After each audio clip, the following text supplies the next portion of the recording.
Muy bien, muy buenas noches con todos los oyentes de este tema que vamos a tratar para el día de hoy.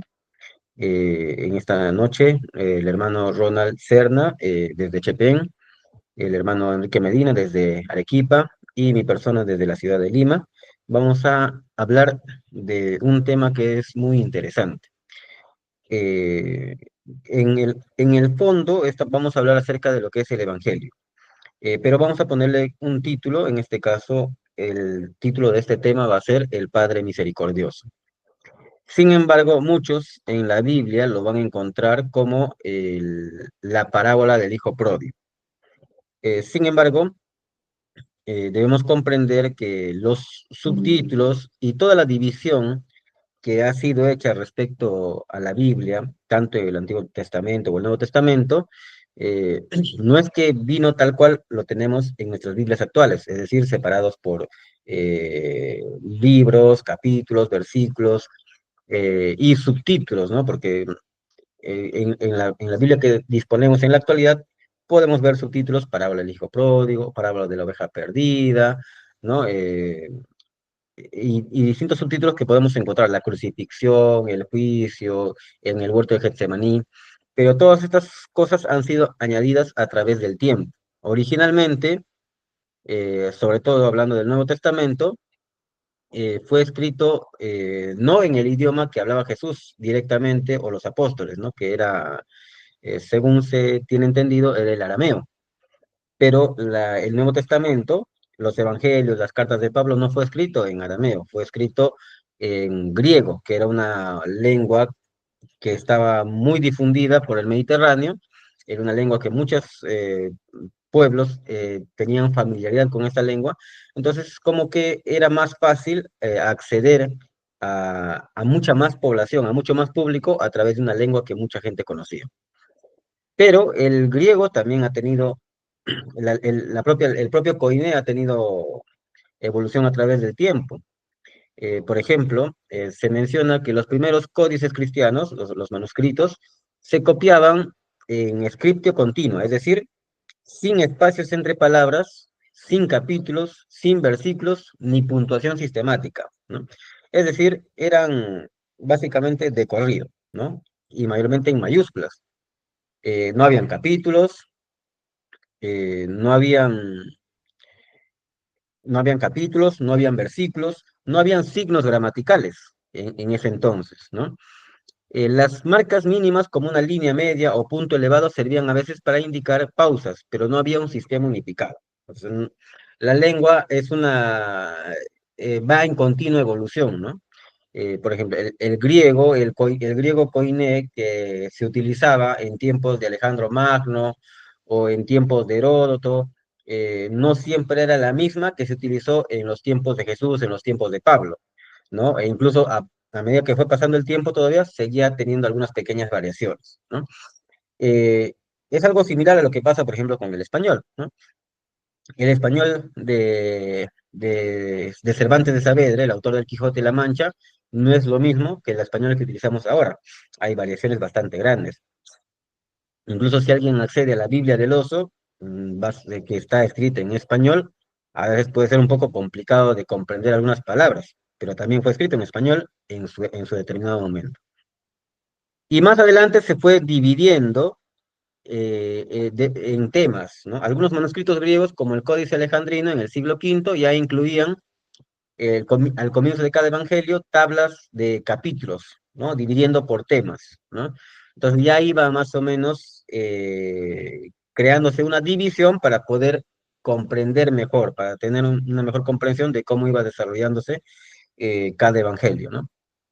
Estas solo guiaban la lectura y variaban de una tradición a otra, no eran numeradas como los capítulos que usamos hoy, ¿no? Ya capítulos modernos se pueden ver recién en el siglo XIII, hacia el año 1227, en el cual el arzobispo Stephen Langton de Canterbury y profesor de la Universidad de París introduce la división de capítulos como actualmente lo conocemos, ¿no? Más adelante, en el siglo XVI, en el año 1551, eh, un impresor francés publicó una edición griega del Nuevo Testamento con versículos numerados en cada capítulo, por primera vez, tal cual empezamos a utilizar hoy, ¿no? Y la puntuación y signos gramaticales también fueron agregándose. Según indica aquí, entre los siglos 3 y 5 se empezaron a usar signos simples, como la coma o un punto medio, para indicar pausas largas o pausas breves. Pero ya con la imprenta en el siglo XV y XVI es que se empezaron a utilizar de manera mucho más rigurosa ese tipo de puntuaciones. Sin embargo, el, el rigor de las puntuaciones en los manuscritos originales no es el mismo que encontramos ahora en nuestras Biblias, ¿no? Entonces, a veces es importante tener también un criterio adicional, ¿no? Una guía adicional, sea de comentaristas bíblicos, sea de especialistas en lengua griega, teólogos especializados, que para poder comprender mejor lo que el texto nos puede estar transmitiendo. Porque debemos recordar algo muy importante. La Biblia, el Nuevo Testamento, el Antiguo Testamento, no fue escrito en español, fue escrito en un idioma, por ejemplo, el Antiguo Testamento en hebreo, arameo, el Nuevo Testamento casi únicamente en griego. Entonces, al leer, debemos tratar de contextualizar, buscar algunas referencias, buscar concordancias, buscar guías de teólogos o comentarios bíblicos para poder comprender mejor eh, a dónde nos quiere llevar la enseñanza bíblica, ¿no? Sobre todo en las enseñanzas más importantes que tenemos para el mundo cristiano, que son las enseñanzas de nuestro Señor Jesucristo y también las cartas paulinas, que nos brindan mucha luz respecto a lo que es el Evangelio para nosotros, ¿no? Muy bien. Hermano Ronald, ¿quisiera hacernos algún aporte o podemos ya adentrarnos en lo que es el Evangelio? ¿Qué tal, Samuel? Buenas noches. Buenas noches también a Quique. Y muy agradecido de estar aquí con ustedes. Me ha parecido brillante la síntesis que has hecho sobre cómo es que llegó a tener capítulos, versículos y lo más importante, ¿no? Que tú mencionaste al inicio. Le hemos puesto, dice el título tal, ¿no? Que nos parece que es mejor. ¿Por qué? Porque los títulos fueron añadidos, como bien lo has comentado, y a veces tendemos a perder un poquito el mensaje porque nos enfocamos en el título, ¿no? Entonces, en este caso, de la parábola del hijo pródigo, ese título parece centrarse en el hijo derrochador, el pródigo, que se fue. Pero como tú le has puesto otro título, ya va más enfocado al carácter del padre, ¿no? Y como veremos más adelante, en esta parábola no solamente le trata del hijo pródigo, sino trata del padre, ¿no? Quien es totalmente distinto a cualquier padre judío, y también que habían dos hijos, no solamente uno, ¿no? Exacto. Muy bien. Entonces, ¿en qué consiste realmente el Evangelio? Porque esta parábola que nos cuenta Jesús nos nos transmite básicamente lo que es la esencia del Evangelio, ¿no? Es decir, en cada parábola va utilizando distintas figuras, pero en el fondo se puede ver lo que es el Evangelio, ¿no? En qué consiste el Evangelio, hermano Ronald Cerda? Bien, si tú lees en el versículo 1, por favor, de Lucas 15, léelo, por ¿De favor, acuerdo? el uno y el 2, ¿no? Hay Muy un bien. engrudo ahí de temas, no es que hay solamente un tema que es el hijo pródigo, sino hay tres, ¿no? Pero léelo en qué contexto, en qué circunstancias se encontraba Jesús. Muy bien. Vamos a leer en la nueva versión internacional, Lucas capítulo 15, versículos 1 y 2, que dice lo siguiente. Muchos recaudadores de impuestos y pecadores se acercaban a Jesús para oírlo, de modo que los fariseos y los maestros de la ley se pusieron a murmurar, este hombre recibe a los pecadores y come con ellos. Gracias, Samuel. Yo creo que los que están escuchando yo recomendaría que lo lean 3 o 4 veces esos dos versículos, porque yo creo que es muy importante para entender qué es el Evangelio y para entender estas parábolas. Dice ahí que Jesús se encontraba, ¿con quiénes dice que se encontraba ahí? Se encontraba pues con pecadores. Pecadores no quiere decir que hay gente pecador y hay gente que no es pecador, no, sino que cuando refiere Lucas pecadores, se está refiriendo a gente que son conocidos por tener digamos así, algún mal conocido, ¿no? Por ejemplo, un borrachito empedernido, tú lo ves en la calle, sabes que es un borrachito, o un drogadicto, o una prostituta, etcétera, ¿no? Entonces a esos grupos se le llama los pecadores. No quiere decir que no hay personas que no son pecadores y personas sí, no, todos somos pecadores. Pero cuando Lucas usa esa expresión, pues se está refiriendo a un grupo en específico. Y ese grupo también dice que había recaudadores de impuestos, ¿verdad? Recaudadores de Claro, impuestos pues eran considerados los traicioneros porque ellos trabajaban para el imperio, que era el imperio opresor, que era Roma, y los judíos pues obviamente querían que venga alguien y destruya Roma, ¿no? Ellos están esperanzados en un tipo de Mesías así. Entonces prácticamente eran pues personas traidoras, para ellos eran considerados los super pecadores, no solamente los pecadores. Entonces ven a Jesús que se encuentra en este grupo. Y es muy extraño porque imagínate ver a alguien eh, tan elevado, un líder, digamos, religioso, un líder en todos los sentidos, que se reúne con gente vulgar, con gente marginada de la sociedad, con gente que está considerada como traicionera, gente muy corriente. Y Jesús está en medio de ellos. Y dice también que en otros textos de Lucas que Jesús comía y bebía con ellos. ¿Qué significa comía y bebía con ellos? Quiere decir pues que tenía una cercanía con ellos. Imagínate, uno no come con cualquiera, uno no se sienta a la mesa con cualquiera, ¿verdad? Entonces Jesús dice que comía y bebía con estas personas. Entonces, para mí es muy impresionante este contexto. Jesús está siendo tachado por un grupo en especial, que son los fariseos, el grupo religioso. En esta parte, los fariseos eran pues los que querían reconstruir la moral que se había perdido en Israel y se volvieron tan a ese punto que se volvieron pues legalistas. Entonces Jesús cuando viene aquí los impacta de esa manera, ¿no? Siendo muy extravagante, muy derrochador de amor, muy imprudente para con ellos y no se pueden imaginar que Dios sea así.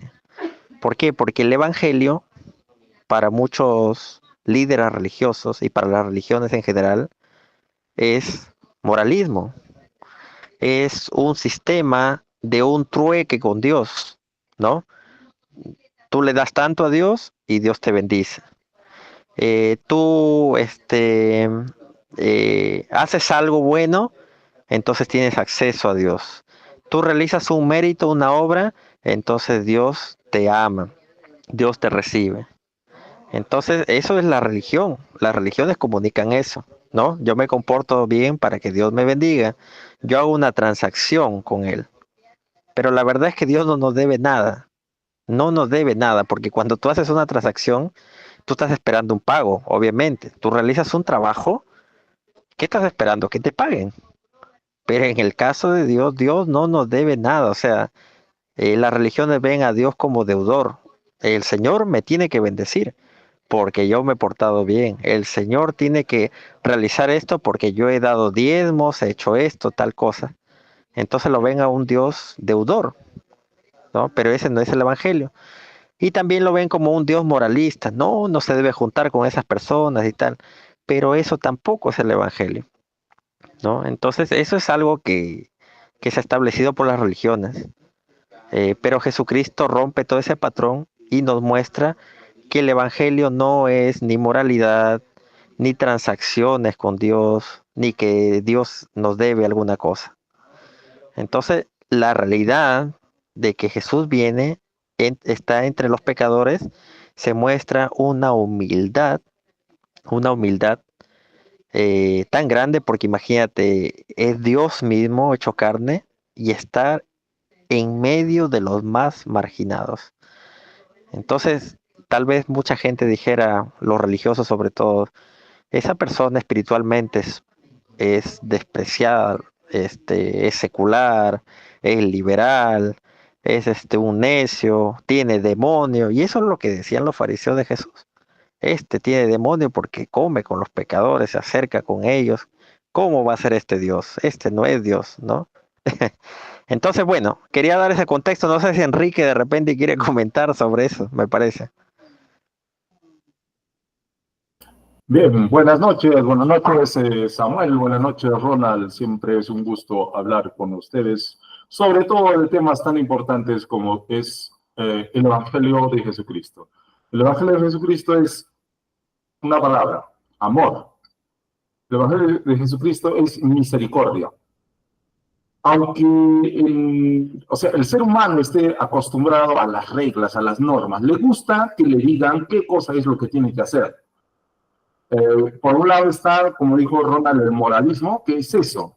¿Qué es lo que tienes que hacer? Las reglas, las normativas. Y por otro lado, pues están los afanes de este mundo, con todas sus cositas que conllevan, pero Dios está amando a toda la humanidad que está en estos extremos. Por una parte, el hijo que queda en casa, no voy a adelantar mucho sobre esto, él es un hijo obediente en todo como él mismo lo manifiesta. Pero por el otro lado tenemos al hijo perdido, al hijo pródigo, y él se va a hacer lo peor. Y ahí se da cuenta de algunas cosas bien complicaditas que cometió este muchacho. Pero el padre está amándolos a los dos. Está manifestando misericordia a los dos. Y eso es el Evangelio. No es lo cuán justo tú eres para alcanzar el perdón o el amor de Dios. No es eso. Ni tampoco lo que dijo el hijo pródigo, de alguna manera voy a hacer tal cosa para obtener el perdón. Tampoco es eso. Es el amor del Padre derramando por estos dos hijos. Y estos dos hijos son pues toda la humanidad. Entonces, en dos palabras sencillas, el Evangelio es amor y es misericordia para todos. Gracias. Entonces, mira, según lo que ha dicho Enrique, Samuel, nos podemos fijar de algo, que Jesús cuando está contando esta historia, lo está contando para los fariseos, porque ellos eran los que estaban acusando a Jesús, de que Jesús se reúne con esta gente pecadora. Entonces, cuando Jesús cuenta esta parábola, Él no está mostrando que hay un hijo malo y el otro hijo bueno, sino que ambos están siendo amados por un padre. Ambos tienen diferentes comportamientos. Uno es derrochador, imprudente, malcriado, liberal, deshonesto, pródigo, y el otro es prudente, recto, moral, etcétera. Entonces Jesús les cuenta para que ellos, especialmente a quienes quiere hacer reflexionar, a los fariseos, y siempre era eso su motivo de Jesús, hacerlo reflexionar a ellos. Cuando hay un señor en el camino, ¿no? Que está golpeado, lo habían golpeado, él cuenta eso, dice que el único que lo defendió, que lo llevó a curar, que lo cargó, fue el samaritano, ¿no? No fue un fariseo, fue el que era considerado pues el peor, ¿no? Y siempre los avergonzaba a Jesús a los fariseos, incluso hasta unas palabras fuertes le dijo una vez, le dijo hipócritas, ¿no? Víboras, sepulcros blanqueados.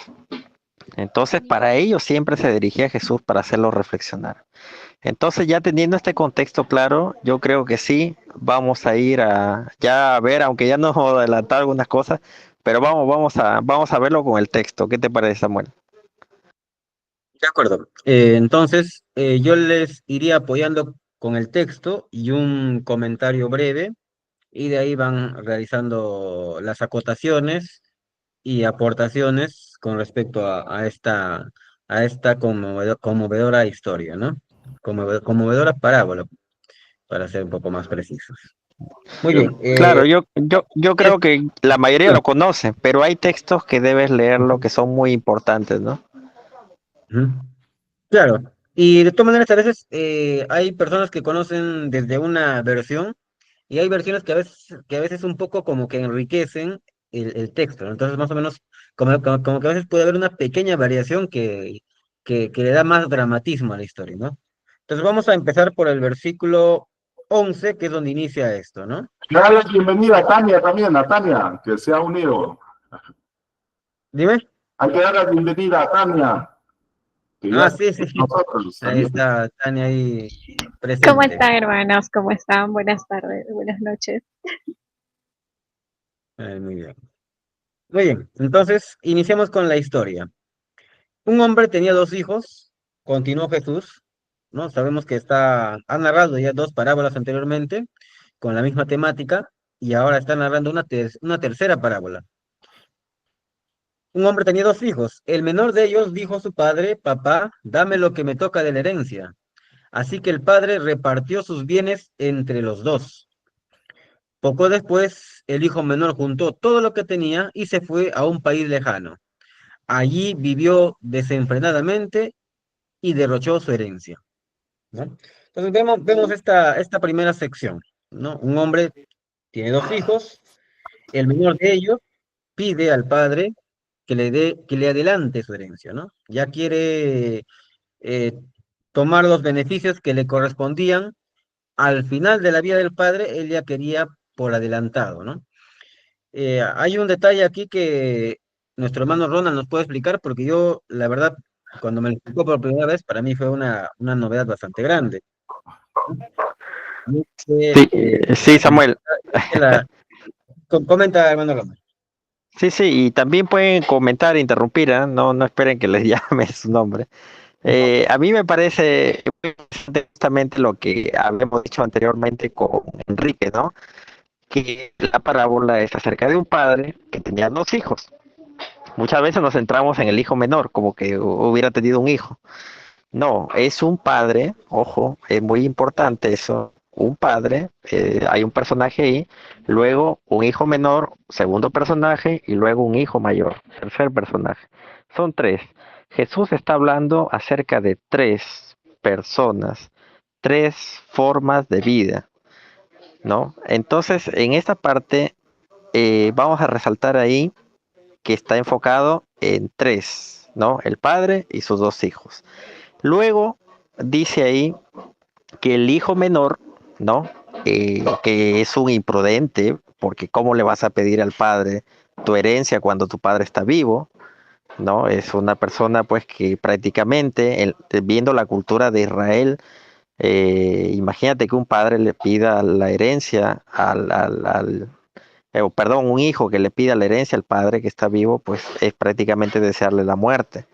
Es un mal hijo, es una persona totalmente despreciable para la sociedad, ¿no? Entonces, cuando pide la herencia no es solamente que él está pidiendo, como dice él imprudentemente, dame mi parte. No, lo que él está haciendo es más bien tener un desprecio absoluto por su padre. Tanto así que prácticamente eso se considera como desearle la muerte al padre. Es un desprecio total al amor que le tiene el padre. Es una rebelión flagrante, ¿no? De una persona pues que trata de abandonar a su padre y seguir según sus propias reglas, según su propio consejo, ¿no? Entonces, porque le dice, dame la herencia no para vivir acá o para hacer una casa acá, no, le dice para irme lejos, ¿no? Y agarra y se larga, ¿no? Se va lejos. Entonces, ahí está la descripción, ¿no? Del hijo menor. Y la del hijo mayor, pues hasta ahí no hay ninguna descripción. Eso lo veremos más adelante. No sé qué pueden comentar hasta ahí ustedes. Claro, hay un detalle ahí interesante. El detalle es que, como dijo Ronald, la heredad no, no se la pide para trabajarla ahí, sino que el muchacho lo vende y se va. Ese acto de vender la propiedad en Israel y en muchas de las culturas, no puedes vender la propiedad de tus antepasados. Actualmente en la serranía, en Puno, yo fui hace unos 7, 8 años y por ahí, hay los terrenos cada vez son más chiquitos y hay pedacitos de papa de un color y de otro color. Yo le pregunto a los aldeanos, ¿y por qué los terrenos son tan pequeños? Me dices que aquí las propiedades o sea, los terrenos no se pueden vender, se heredan, pero no se pueden vender. Y si alguien lo compra, pues tiene que ser alguien de la familia. No puede cambiar, un extraño no puede venir aquí a la tierra. Y entonces tú vas por los campos y encuentras pedacitos de una cosa, de otra cosa, están sembrados. En Israel más o menos esa era la costumbre. Tú no puedes vender así por así la propiedad. Y este hijo lo que hace es eso, específicamente aquello que no era recomendable hacer, vender la propiedad e irte lejos a malgastarlo. No sé, sería como hoy que un hijo renuncia a tu apellido, renuncia a todo lo que tú le has dado. Entonces, eso, como decía Ronald, es una falta de respeto, no solamente el vender la propiedad para irte a malgastarlo, para irte a otro lugar, no solamente es una falta de respeto al padre, sino a todos los que estaban detrás del padre, abuelos, bisabuelos, a toda la familia que te antecedía. Entonces, esto que había hecho de venderlo no era una cosa tan simple, ¿no? Justamente de eso se trata, pues la parábola, se trata de que el hijo vaya haciendo cosas totalmente despreciables dentro de la cultura judía para ver cómo se manifiesta el amor de Dios. Adelante. Sí, me gustaría, no sé si Samuel o la hermana Raquel, Tania, podrían leerlo los versículos 14 y 17, que refuerza nuevamente esa tosudez de este hijo menor, ¿no? ¿De acuerdo? Muy bien. Y una cosita más. Al haber actuado de esta manera el hijo, ¿no habría estado deshonrando al padre de alguna manera?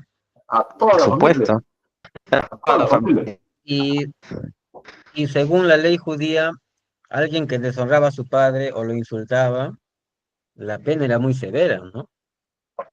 Si Sí, alguien le levantaba la voz o despreciaba a su padre o deshonraba a su padre, era muerte, básicamente. sí, sí, y claro, vamos a ver que eso que acaba de decir Samuel, luego se va a ver un detalle interesante en el comportamiento del padre, justamente por esa actitud del hijo. Muy bien. Entonces vamos a continuar entonces con la historia. Vamos a ir, el 14 al 17 leer. muy bien, 14 al 17.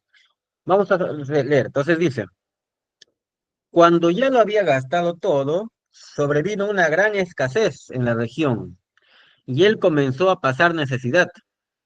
Así que fue y consiguió empleo con un ciudadano de aquel país, quien lo mandó a sus campos a cuidar cerdos.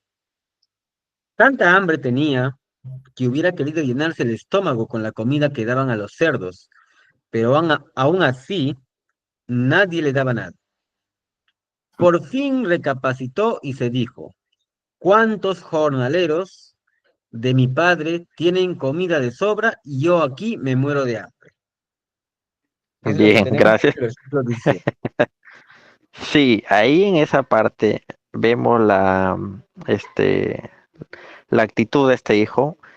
una vez que fracasa, porque cayó bien bajo, como dicen, tocó fondo, ¿no? O sea, se acabó todo el dinero, no tenía nada más que hacer.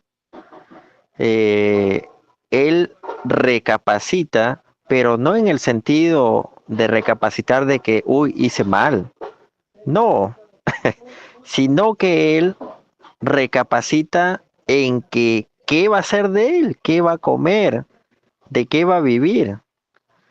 Y él dice, en la casa de mi padre hay bastantes jornaleros que tienen abundancia de comida. Entonces él arma un plan, ¿no? Que está después en los versos 18 al 19. Él incluso se prepara, ¿no? Yo no sé si se preparó frente al espejo, incluso ensayó su discurso para convencer, porque cuando tú quieres convencer a alguien, vas a hacer un plan de negocio, pues lo ensayas muy bien, ¿no? Y él dice que prepara un discurso, eso quiere decir que lo ensayó. Haré un discurso, ¿no? Incluso lo dijo, ¿no? ¿Cómo es que lo iba a decir? Y cuando se encuentra con el padre, lo dice exactamente el discurso que se preparó, ¿no? Entonces, amigos, esto no es el evangelio tampoco y este no es un arrepentimiento que él tiene, simplemente es una necesidad.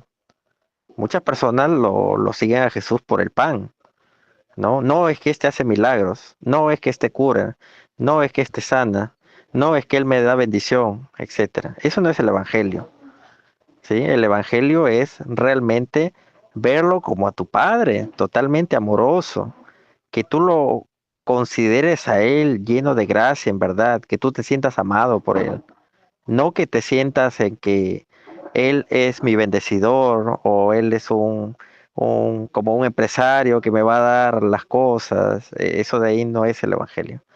Entonces esta persona obviamente no tiene el evangelio, simplemente él quiere considerar pues su necesidad, ¿no? De ese momento. Y hay mucha gente así que dice, yo le doy a Dios el diezmo porque quiero que Él me bendiga. Yo hago esto porque quiero que Dios cure a mi familia, etcétera. Y se molestan, ¿no? ¿Por qué no lo curó? ¿O por qué Dios permitió que muera? ¿O por qué? Porque esas personas no saben qué es el Evangelio. Por eso es muy importante saber cuál es el Evangelio. Y esa es la buena noticia de que nuestro Señor Jesucristo nos ama independiente de nuestra oscuridad, ignorancia, imprudencia y tosudez que tengamos nosotros. ¿Qué pueden decir ustedes al respecto? Muy bien. Parece ser que la mala fama de este muchacho era conocida, porque cuando llega a casa, el hijo mayor le hace un comentario al padre con respecto al comportamiento de este muchacho. Le dice, oye, mira, yo me he portado bien todo el tiempo. En cambio, tu hijo, le dice, tu hijo ha malgastado todo lo que tú le has dado, todo el dinero que tú le has dado en prostitutas. Entonces, parece ser que el mal comportamiento de este muchacho, las noticias llegaban hasta la casa, porque el hijo mayor estaba más o menos al tanto de lo que estaba haciendo el pródigo. Entonces, imagínate, ¿no? Al padre con esas noticias de su hijo. O sea, yo solo me pongo en el lugar del padre, o sea, que de tu hijo la gente sea comidilla de chismes y de todo eso, tu hijo. Entonces, estas cosas están pasando y como dijo Ronald, pues tuvo que pisar fondo, tuvo que pisar lo más humillante, criador de cerdos. Criador de cerdos era un trabajo muy humillante en la cultura judía, porque el cerdo era pues inmundo, un animal no, o sea, que lo consideraban totalmente inmundo, valga la redundancia, y imagínate que este hijo tanta hambre hay y quiere comerse las algarrobas de tercera, de última categoría que le están dando a los cerdos. Entonces, eso es lo que está pasando. No es lo que está pasando, Y el corazón del padre, aunque está pasando todas esas cosas, está latiendo por su hijo. Enrique y Samuel, es muy importante. Bueno, antes, obviamente, la cultura judía no hubiera votado por el desayuno peruano que ha ganado, ¿no?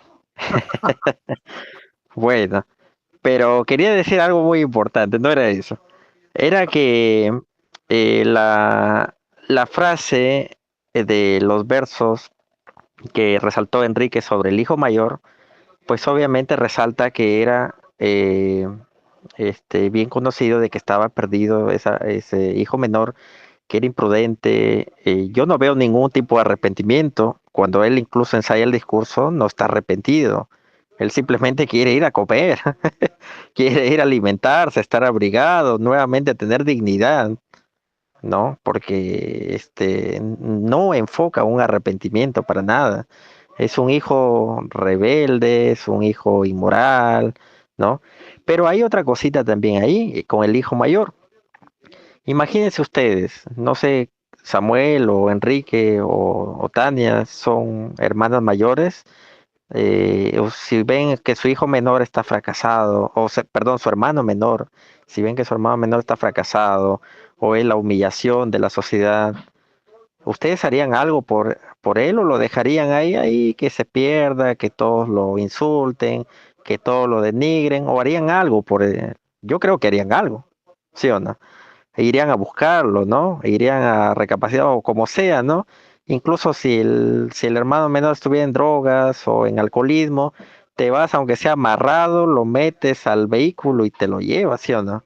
Porque no quieres que él pase eso porque tú lo quieres, tú lo amas, pero el hijo mayor, el hermano mayor, no se ve esa actitud, no se ve la actitud de salir, ir a buscar, y miren, en la cultura de Israel, el responsable directo de los hijos menores no era el padre, no era la madre, sino eran los hijos mayores.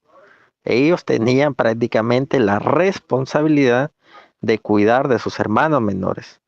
Por eso ustedes, no sé si se acuerdan de Jacob, cuando el padre le pregunta, ¿no?, a los hijos, ¿dónde está José, que era el hermano menor? Después, ¿dónde está Benjamín? Y siempre, ¿por qué? Porque ellos son los responsables. Ellos son los encargados de cuidar de esa persona. Y miren, el padre no le reclama nada al hijo mayor y le dice, oye, tú no has salido a buscar a tu hermano, no le reclama nada. Igualmente, cuando el hijo menor regresa, tampoco le reclama nada. No le dice, oye, pero tú ya has gastado la herencia, que no sé cuánto, ¿cómo te voy a recibir? O lo resondra antes de recibir. No le responde nada. Y eso es algo muy sorprendente, yo creo, para los judíos desde que el inicio, como comenzó la parábola. Imagínense, desde que prácticamente le pide la herencia, es desearle la muerte al padre, desde ahí los fariseos se habrán quedado, ¿qué? ¿Qué está contando Jesús? Y después que se va a despilfarrar el dinero, todo, y después que tiene un falso arrepentimiento y ensaya su discurso incluso porque tenía hambre para irse a verlo al Padre. Y nuevamente, ¿y qué? ¿Qué está contando Jesús? Nuevamente era tan espantoso esto que están escuchando. ¿Cómo un padre puede ser así? No existe ese padre. ¿De qué padre nos está hablando este Cristo? Entonces, último lo vemos con el hijo mayor, que no le reclama nada tampoco. No le dice, no has ido a ver a tu hermano, encima estás molesto acá, hubiera sido a tu papel, tu rol. No, tampoco le dice. No lo vemos, más bien que es un padre misericordioso y le ruega entrar. Pero vamos a ver más adelante. A ver, no sé si estamos en el verso 25, ya me parece, 25 al 30. A ver, leamos, de ahí comentamos. Sí. Ok, claro, entonces el joven, el hijo menor vuelve, ¿no? Con su padre y le dice, ¿no? Padre, he pecado contra el cielo y contra ti, ya no merezco que se me llame tu hijo, ¿no? Entonces él estaba decidido a volver a ser, en convertirse en un jornalero, es decir, hacer algún mérito para poder obtener algo a cambio, ¿no? En este caso, alimento, alguna estabilidad financiera. Entonces, quiere hacer alguna buena obra para poder reparar el daño que había hecho, ¿no? Pero el padre, dice, ordenó a sus siervos que traigan la mejor ropa para vestirlo, ponerle también un anillo en el dedo y sandalias en los pies. Traigan el ternero más gordo y mátenlo para celebrar un banquete, porque este hijo mío estaba muerto, pero ahora ha vuelto a la vida. Se había perdido, pero así ha sido hallado. Así que empezaron a hacer fiesta, ¿no? Entonces están en toda una algarabía, y en eso el hijo mayor que estaba en el campo vuelve, dice, y al volver, cuando se acercó a la casa, oyó que había música y danza. Entonces llamó a uno de los siervos y le preguntó qué pasaba. Tu hermano ha llegado, le respondió, y tu papá ha matado el ternero más gordo porque lo ha recobrado sano y salvo. Indignado el hermano mayor se negó a entrar, así que su padre salió a suplicarle que lo hiciera. ¿Mm? ¿Continúo o podemos comentar No, lo que está sucediendo sí, aquí? sí, justamente eso está confirmando, ¿no? Los textos, lo que hemos venido diciendo. Miren, el hijo menor regresa no por amor al padre, regresa porque tenía hambre, regresa porque quería un hogar, un abrigo, ¿no? Una protección, y el padre lo recibe como que fuera el mejor de los hijos. Lo recibe con ese amor y cariño como que fuera un hijo, pues, como diría, loable, ¿no? Una persona que realmente ha hecho mucho bien, lo recibe así. Y por otro lado también vemos que el hijo mayor, el que se quedó en la casa, el que no se fue, el que fue muy prudente, el que fue muy respetuoso, muy educado, el que siguió las reglas de la casa, el que siempre le servía tantos años, vengo sirviéndote, le dice, ¿no? Entonces vemos también ahí otra relación que no es por amor, del hijo mayor. ¿Por qué? Miren, en la primera no es por amor porque es un imprudente, es un rebelde, y en la otra no es por amor, ¿por qué? Porque él tiene una relación de esclavitud con el padre. Él se siente como que es un esclavo. Le dice tantos años sirviéndote. Esa palabra sirviéndote, si ustedes lo leen en el griego, es diciéndole siendo tu esclavo, le está diciendo. ¿No? Entonces le está diciendo, tantos años yo soy tu esclavo acá, o sea, hago las cosas como un esclavo, ¿no? Estoy prácticamente a tu servicio, a lo que tú estás pidiendo. Entonces es una relación totalmente fracasada con el padre también porque es una relación de esclavitud, no una relación de padre a hijo, normalmente, sino una relación de esclavitud. Entonces ahí tampoco hay una relación de amor. Uno por ser imprudente, que es el menor, y otro por ser un esclavo. Entonces, miren, es tan interesante esto notar que ambos tenían una relación eh, fuera de sí, una relación mala con el padre, uno por ser rebelde, imprudente, y el otro por ser muy, muy, muy cuidadoso, muy moralista. Era un esclavo. Y hay mucha gente así, que están en una religión en esclavitud, porque no tienen el evangelio. Mucha gente no tiene el evangelio y se van a la imprudencia, a la rebeldía, a despilfarrar, a vivir inmoralmente y mal. Y por otro lado, mucha gente está muy en su iglesia dando sus diezmos, eh, tratando de guardar sus reglas, etcétera, y vive una relación de esclavitud. Entonces esta parábola nos demuestra que hay dos tipos de personas lejos de Dios, dos tipos de personas que no viven el Evangelio, dos tipos de personas que no conocen el amor del Padre, simplemente conocen o bien a ¿cómo se le llama? Un patrón, ¿no? Alguien que tiene su esclavo, un servidumbre, ¿no? Y el otro, pues, un rebelde, ¿no? No sé qué pueden comentar al respecto. Sí, antes de que nos aporte algo Enrique, lo que quería decir es que el hermano mayor, como tú dices, ¿no? No es que está por amor al padre, no es que ha permanecido en la casa por amor al padre, sino porque espera una recompensa por sus buenas obras. básicamente, ¿no? Y eso se ve quizás en otra de las parábolas que cuenta más adelante Jesús, ¿no? En el del fariseo y el publicano, ¿no? El hermano mayor se considera merecedor de los dones o los regalos del Padre porque él está obrando bien. Entonces, representa al que espera una recompensa por sus buenas obras, ¿no? Espera que le sea agradable a Dios haciendo las buenas obras, ¿no? Entonces, y eso no va de esa manera, ¿no? No es que a Dios lo vayamos a contentar con buenas obras o es que Dios nos va a premiar ahora mismo, sí, por hacer buenas obras, que no nacen precisamente del amor, sino que nacen del interés, ¿no? Entonces, yo hago una buena obra porque tengo un interés mayor de que Dios, en consecuencia de esto que estoy haciendo, Dios me tiene que recompensar a mí, ¿no? Entonces, pongamos, alguien que diezma, ¿no? Quiere diezmar porque quiere multiplicar sus bienes, pero no diezma porque realmente crea que le tiene que retribuir a Dios, sino que está esperando algo a cambio, ¿no? Está esperando una recompensa al final. Entonces, no es por amor al Padre, sino porque espera un premio a cambio, una recompensa a cambio, ¿no? Que O también, compense o- todo eso que está sacrificando, ¿no?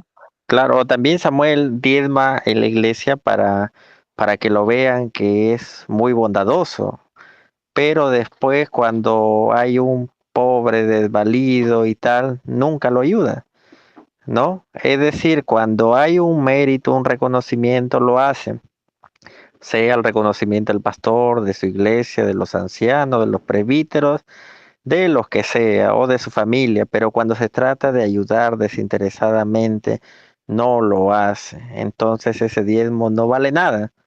Esa ayuda supuestamente que lo da no vale nada y ese no es un arrepentimiento sincero de corazón.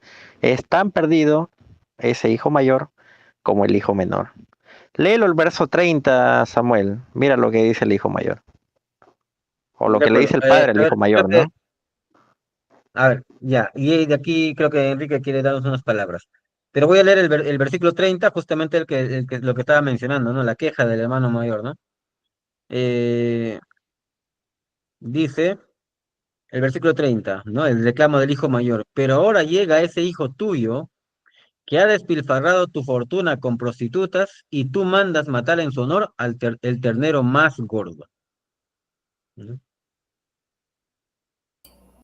Bien, Es el yo versículo. quisiera volver un poquito hacia atrás.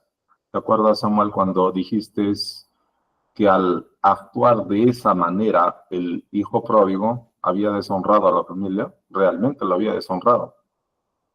Él cuando está regresando a casa, probablemente en un contexto judaico, si alguien lo ve antes, lo puede acusar de haber deshonrado al padre. Y la deshonra al padre era un castigo muy fuerte en la ley del judaísmo, si no me equivoco era apedreamiento después de un juicio. Pero vemos al padre que está corriendo donde el hijo. Corre donde el hijo y se echa a su cuello. ¿Para qué? Porque si el padre perdona primero al hijo, los del pueblo ya no pueden hacer nada. Ya no lo pueden ajusticiar, porque el padre lo ha perdonado. Por eso él va corriendo a donde su hijo y lo abraza. El hijo tiene un discurso preparado, como ya habíamos visto, pero cuando empieza su discurso, dice el hijo, en el versículo 21, le dijo, Padre mío, he pecado contra Dios y contra ti, ya no me merezco llamarme tu hijo. Falta la segunda parte del discurso. ¿Cuál es la segunda parte del discurso que falta? La segunda parte del discurso decía, ya no me trates como hijo tuyo, sino trátame como uno de tus siervos. Pero el padre ya no le deja continuar con ese discurso. El padre ordena que le cambien de ropa, que lo vistan, que le pongan el anillo en el dedo y sandalias en los pies. Ya no le deja terminar con su discurso. El problema en este asunto es una mala comprensión del Evangelio en ambas partes. Por un lado, el pródigo, que cree que las normas de casa son demasiado elevadas que no puede cumplirlas. Y por otro lado, el hijo mayor, que queda en casa, que cree que puede cumplir esas normas y que con ello va a ganarse el cariño del padre. Y el Evangelio y el reino de Dios no es así. No es por obras, sino es por lo que el padre hace por los hijos. Volviendo ahora sí al versículo 30, donde dice, hey, este hijo tuyo, no le dice mi hermano, sino cómo lo tratan. Ese No hijo extraño. ha malgastado tu fortuna con prostitutas. Mire, o sea, el nivel de resentimiento que está teniendo este hijo mayor, que ni siquiera está diciendo, oye, mi hermano, no, está diciendo ese hijo tuyo, no lo considera su hermano. Como Está muchos, enojado, dice el texto también. sí, está totalmente molesto, como muchos de nosotros. Mira, yo hace 2 días conversaba con un hermano eh, que antes asistíamos al mismo grupo religioso y hablábamos sobre un tema con respecto a la ley y comentábamos algo y le digo, oye, ¿y si los evangélicos siempre tuvieron razón con respecto a la ley? Y me dijo, no, imposible, eso sí es imposible, que no puede ser así. Entonces, mira, son tus hermanos. En esa conversación que tuve, hace unos 5 minutos antes, no todos somos hermanos, a todos nos habla Cristo. Estábamos en eso, ¿no? Yo tratando de hablarle del Evangelio de amor de Jesucristo, y él reconocía de alguna manera que todos somos hermanos y todos somos hijos de Dios. Pero cuando le dije con respecto a la ley, oye, ¿y qué tal si los evangélicos siempre tuvieron razón con respecto a este tema? No, se encrispó el hombre y dijo que eso era imposible. Estamos diciendo con nuestros Sacó actos, las garras. sí, estamos diciendo con nuestros actos, ese hijo tuyo, ese hijo tuyo. No es mi hermana, ese hijo tuyo. Mira, todo esto es mala comprensión del Evangelio, en ambos lados. Pero el Padre está enseñándoles lo que verdaderamente es el Evangelio. Es amor, lo que Él hizo o lo que Él hace por los dos. Y ya vamos a ver qué hace ahora por el santurrón, ¿no? El que se había quedado en casa, el que había hecho las cosas bien, entre comillas. Vamos a ver qué hace por el santurrón. La Muy misma bien. gracia. La misma gracia. Léelo el texto. El texto final, Sí, el 33 me parece, 34.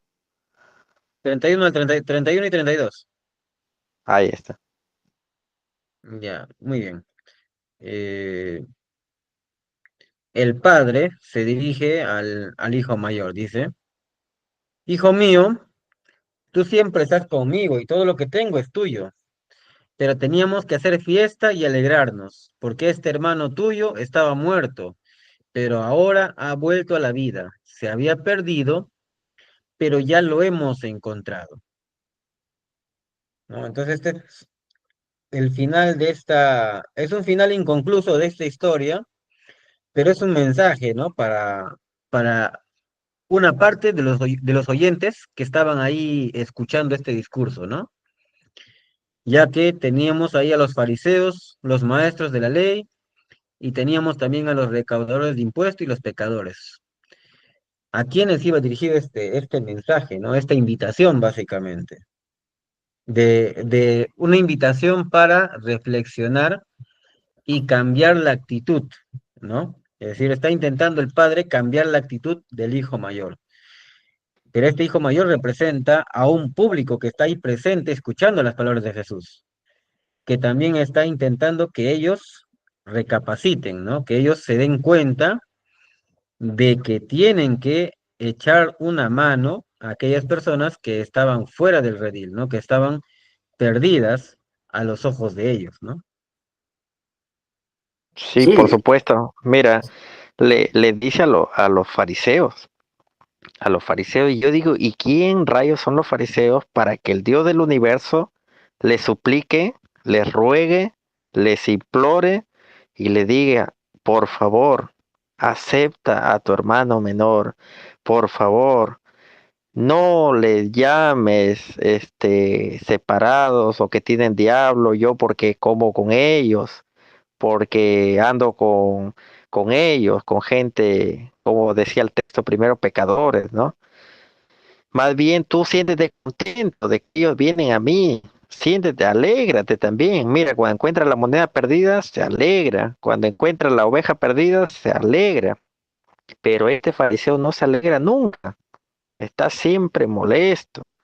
Incluso si ustedes se acuerdan el modelo del, del santuario, ¿no? En Israel siempre tenía tres partes y había una parte que estaba afuera. Y en el templo más o menos de Jerusalén habían tomado casi el mismo modelo. Y los gentiles y esa gente que ellos llamaban los pecadores y los publicanos y tal, no los dejaban entrar a adorar de afuerita nomás, o veían de la ventana, o tenían un lugar apartado.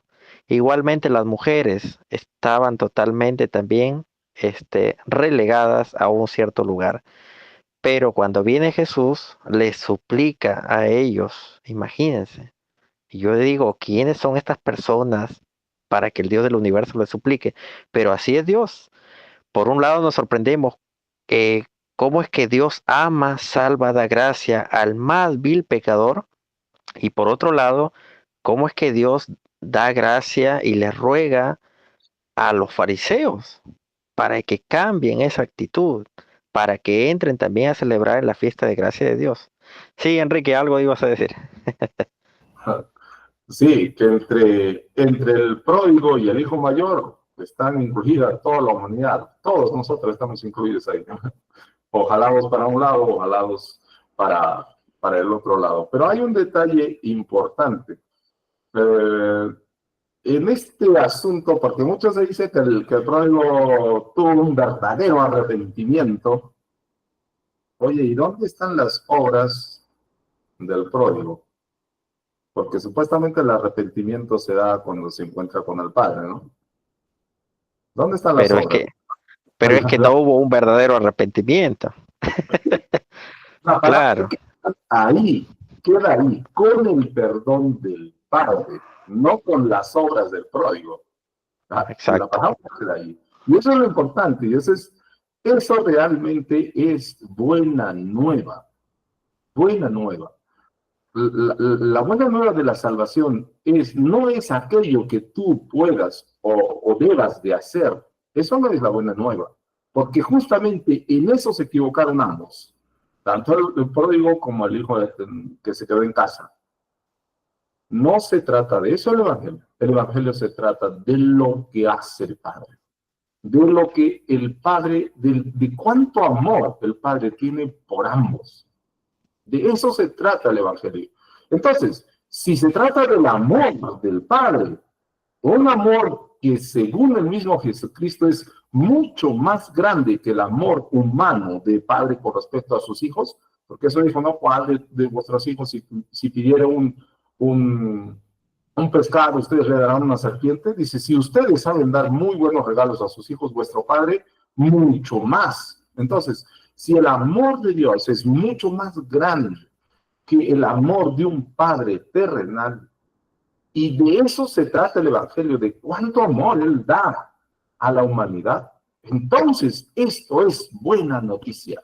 Y entre el fariseo, entre el hijo pródigo y entre el hermano mayor que se queda en casa, estamos toda la humanidad. Y Dios está ahí, el Padre está amándonos a todos. Entonces, Enrique, el Evangelio no se basa en nuestra perfecta confesión o en nuestro verdadero arrepentimiento o en nuestra promesa de servir o en alguna obra o mérito que tengamos que hacer, ¿no? Sino más bien se trata acerca de la gracia y el amor del Padre, como bien lo dijiste. Pero mira, muchas iglesias, muchas religiones, primero cambia, primero haz esto, escala, haz esto, realiza esto para que llegues a Dios. Pero el evangelio es que Dios llega a ti independiente de todas esas cosas. Independiente de que si tú eres ignorante, de que si tú tienes una perfecta confesión, si tú tienes promesas o no, independiente de eso, Jesús va y te ama tal como eres. Romanos dice, aún siendo pecadores, Cristo murió por nosotros, ¿no? Y esa es la buena noticia. Todas las religiones siempre son peldaños que tú tienes que escalar para llegar al amor de Dios. Pero el evangelio es que Dios va hacia el pecador, incluso con esa vestidura. Imagínate, el hijo menor llega al padre oliendo a cerdo, ¿no? Oliendo a excremento, porque cuando uno, lo que manos, que crían animales, borregos, vacas, lo que sea, después de atenderlos tienes que darte un baño, porque estás oliendo feo. Pero ¿en dónde se va a dar ese baño ese menor? Nada, se fue así como estaba, todo andrajoso. Y el padre dice que lo besa en el cuello. Imagínense ese padre sin hipocresía, sin tener de repente alguna cosa, decir, no, ¿cómo lo voy a agarrar? Qué asco, que no sé cuánto. No, así es Dios. Por más podrido que ese ser humano esté, por más con mal olor, andrajoso, Dios se vaya. No es que tú tienes que limpiarte para que te vayas a Dios. Ese es el evangelio. Así es. Entonces, tenemos muy buenas noticias que nos da Jesús, buenas noticias que nos da la palabra de Dios, ¿no? Que aún con nuestros errores y nuestras flaquezas, Dios nos acepta como hijos, ¿no? Nos hace una pregunta, mi hermana Raquel, déjeme revisar, dice, especulando, dice, ¿qué hubiera pasado si el hijo menor no hubiera regresado? ¿Qué hubiera pasado? Ya contó Jesucristo una parábola anterior o dos anteriores. Y cuando la oveja se pierde, ¿dónde va? ¿Quién va a buscarla? Claro, básicamente el padre hubiera ido en su búsqueda, ¿no? Ya lo Exacto, encontraron. si ese hijo no se hubiera ido al padre, el padre hubiera salido a buscar. Sí, sin duda. Pero miren, lo que es muy importante es eh, que habíamos olvidado de decir, ¿no? Que cuando regresa le pone el anillo, todo, ¿no? Al hijo menor y le hace recordar al hijo mayor también que todo lo que tiene el padre es de él. Todo lo mío es tuyo, le dice, ¿no? Entonces le está diciendo, ya eres heredero, ya te has ganado todo. No es que tú estás trabajando para ganártelo. No es que tú estás obrando para ganarte esa gracia mía. No, ya es tuyo. Recíbelo. Y mucha gente cree que no, el día que pueda ser mejor, el día que sea bueno, el día que sea responsable, religioso, y ahí llega pues la hipocresía, amargado, ¿no? Lleno de obligación, esclavo de la religión. Pero Dios le dice, ya eres heredero, ya eres salvo. Y mucha gente tú le preguntas, ¿tú eres salvo? Y no saben. ¿Por qué? Porque no saben el Evangelio, no saben cuánto es el amor de Dios. Porque cuando dicen salvo, se ven a ellos mismos. Pero cuando uno le pregunta, ¿tú eres salvo? No se tienen que ver a ellos mismos. Tienen que ver el amor del Padre, no lo que ellos son. Entonces, si tú ves el amor del Padre, obviamente dices con toda la seguridad, por supuesto que soy salvo. Por supuesto que tengo vida eterna, por supuesto que soy heredero y coheredero de la gracia de Dios. Entonces, el Evangelio de Cristo no es para los que se creen buenos, digamos así, no es para los que, digamos, los que están buscando algo, no, sino que el Evangelio de Cristo es para todo el que quiere recibir el amor del Padre. ¿Quién no quiere recibir el amor del Padre? Pues va, que vaya, ¿no? Que vaya. Él está dispuesto ahí a darlo. Entonces, ese amor Ahora ese amor del padre, yo diría que es pródigo. ¿Saben por qué? ¿Por qué es pródigo ese amor del padre? Porque es derrochador, es extravagante, lo da a quien él desea, lo da sin medida. Por eso yo diría que ese amor es pródigo.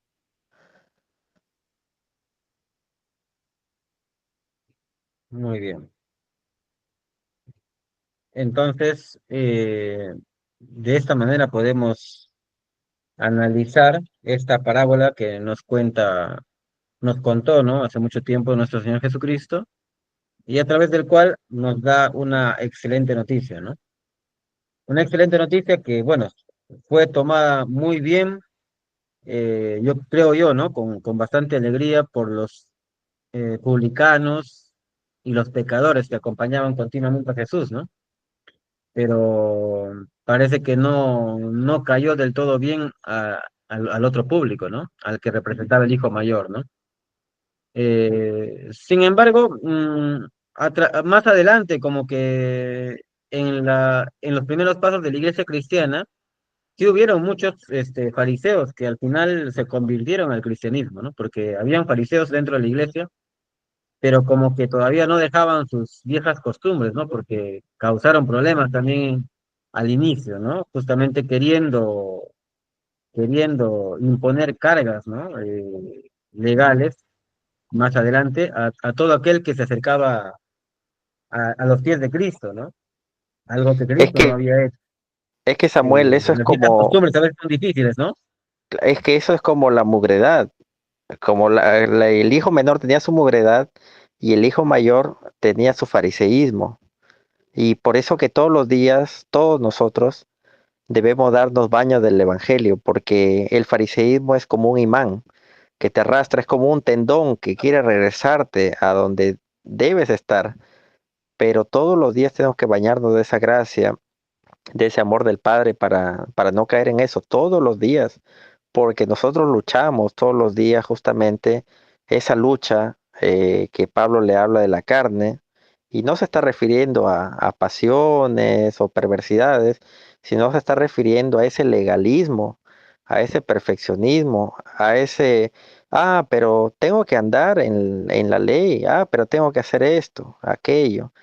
Miren, Jesús les dijo, independientemente de lo que eran sus discípulos, voy a preparar lugar para vosotros, le dijo en el cielo.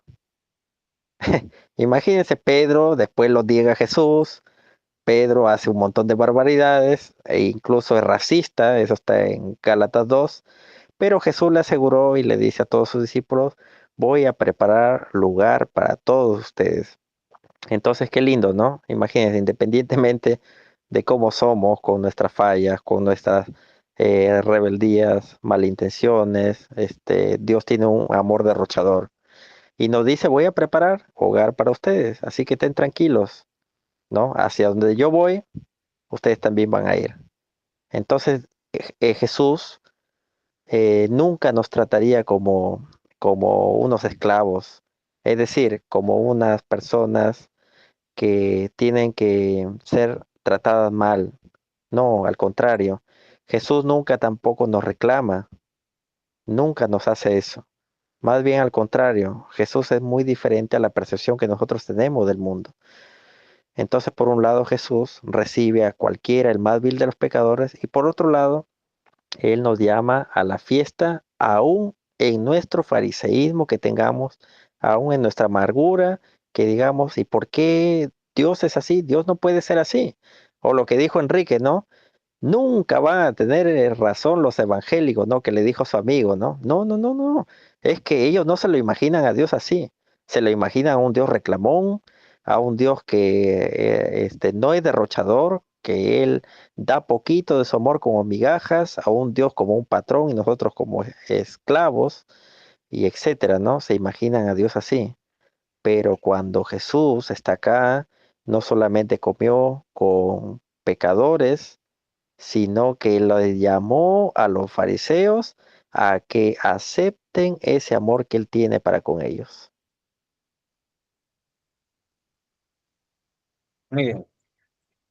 Entonces, hemos comprendido bastante de lo que es el mensaje que tenía Cristo para nosotros en esta oportunidad, ¿no?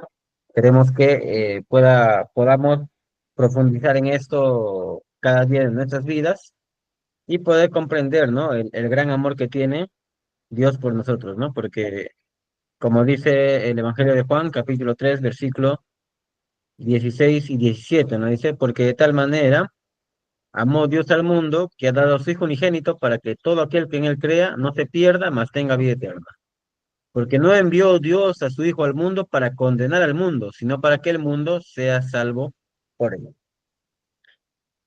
Entonces, con esto estaríamos concluyendo este tema, si es que no hay las últimas palabras que quieran aportar antes de Quique, cerrar. ahí me gustaría que Quique comente algo respecto, me faltó decir, eh, de repente mucha gente se estará preguntando porque la religión es lo que más abunda y la gracia es lo que menos abunda, al menos en la enseñanza, es decir, las obras y la gracia es lo menos.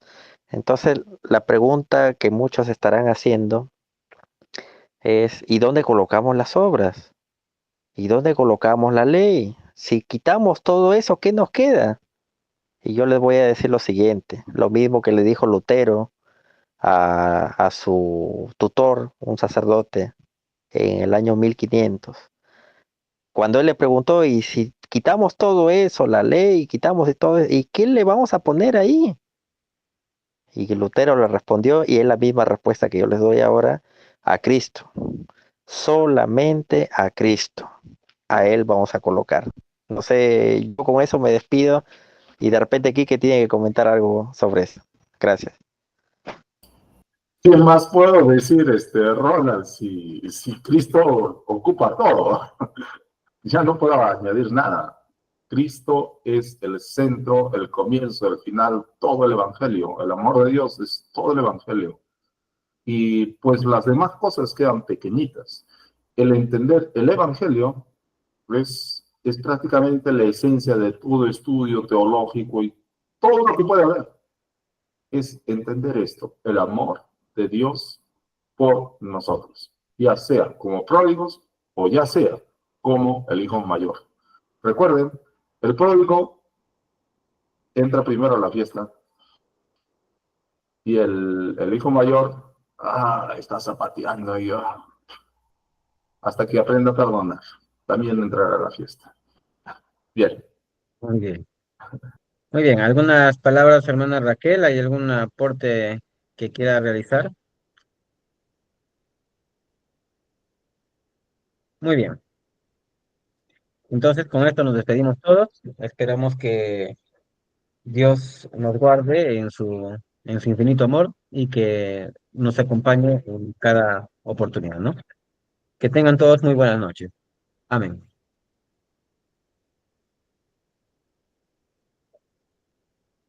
A ver.